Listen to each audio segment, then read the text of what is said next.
கணேசமே நமக. பாம்பு பார்க்கறது பார்த்தா கண்டிப்பா ஏரியாவது ஒன்றை கொத்திடுன்னு நினைக்கிறேன். எவன் மாட்ட போறாளோ.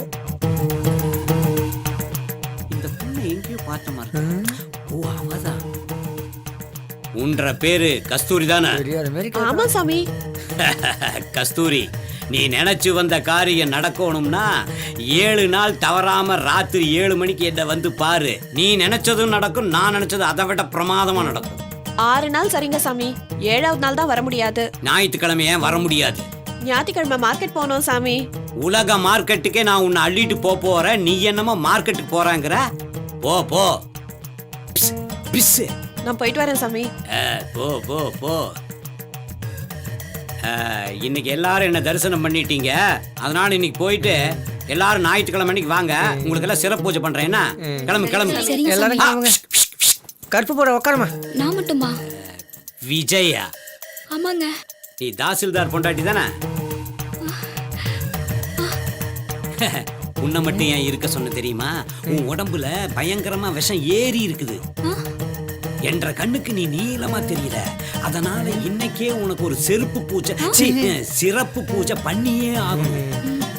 நீ நேரா பாத்ரூம் போற, விஷத்தை எல்லாம் இறக்கிட்டு வந்துடுற. சாமி, அட ஒண்ணு இல்லம்மா, பாத்ரூம்ல போய் குளிச்சுட்டு நீல கலர் புடவை அங்க ஒண்ணு இருக்கும், அதை எடுத்து கட்டிட்டு வா. பாத்ரூம் எங்க சாமி இருக்கு? நீ இங்க எந்த கதவை திறந்தாலும் அது பாத்ரூம் கதவு தான். போ. சரிங்க.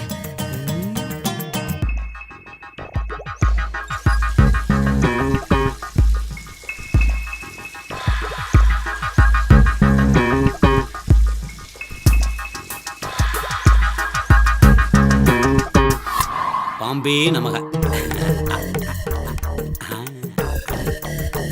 கரெக்டா வேலை செய்திருக்கேன்.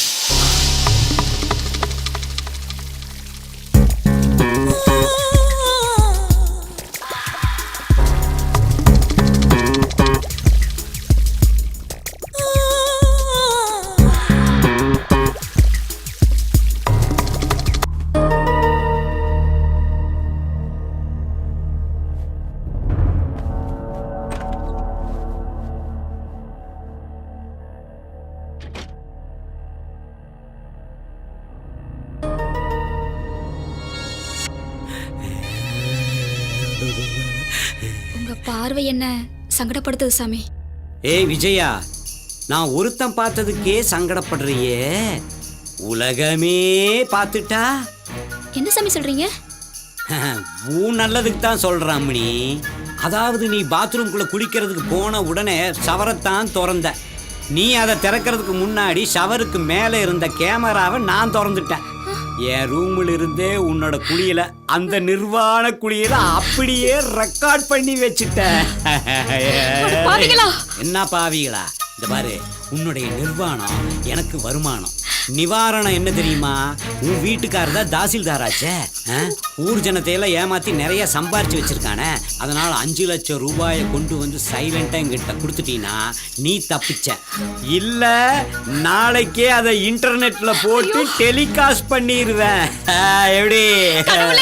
கடவுளே இன்டர்நெட்ல பாப்பாரு. அது வரைக்கும் நான் உசுரோட இருக்க மாட்டேன்டா. அப்பவே என் புருஷன் சொன்னாரு, சாமியார் கிட்ட எல்லாம் போகாத, சாமி மட்டும் நம்புன்னு.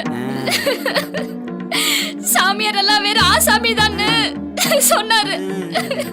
நான் கேக்கல.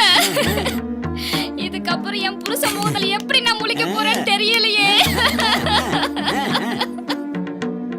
ஐயோ தெய்வமே, இவங்களை எரிச்சு கொல்ல மாட்டியா?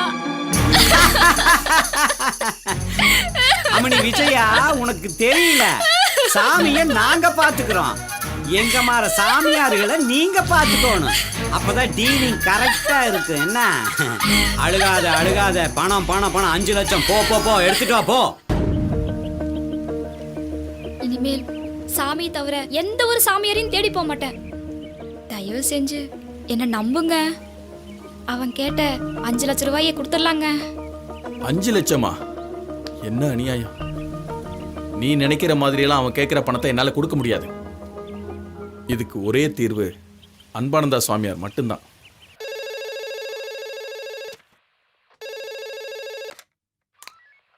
ஹலோ, இன்ஸ்பெக்டர், ஆசிரமத்திலேருந்து நான் அன்பானந்தா பேசுகிறேன். நீங்களா? சொல்லுங்க சார்.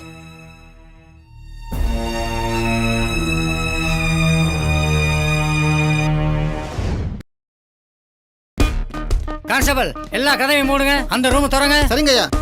இதெல்லாம் பேக் பண்ணி ஸ்டேஷனுக்கு எடுத்துட்டு வாங்க. சரிங்கய்யா. மாமியாரை பிடிச்சி இன்னைக்கு ப்ரோகிராம் என்ன? ஏய், பாமானந்தா, நில்றா. கான்ஸ்டபிள், ஐயோ, பையன். ஐயோ, கொடுங்க. ஏய், நில்றா. நீயும் சாப்பிடுறியா? காமிச்சுட்டா எவ்வளவு நாள் அங்க இருக்க? சொல்றா, எங்கெல்லாம் உங்க ஆசிரமம் இருக்கு? என்ன விட்டுடுங்க சார். என்னைக்கோ சர்க்கஸ் கம்பெனி வேலை செஞ்சது இப்போ யூஸ் ஆகுது. சார், நான் வேலைக்கு சேர்ந்து 4 மாசம் தான் சார். இன்னும் சம்பளம் கூட வாங்கல சார். எனக்கு ஒண்ணு இவனை தெரியாது இழுத்துட்டு சார். வாங்க. என்ன விட்டுருங்க சார். யார்கிட்ட வேலை செஞ்சாலும் சாமியார்கிட்ட மட்டும் வேலை செய்யக்கூடாது.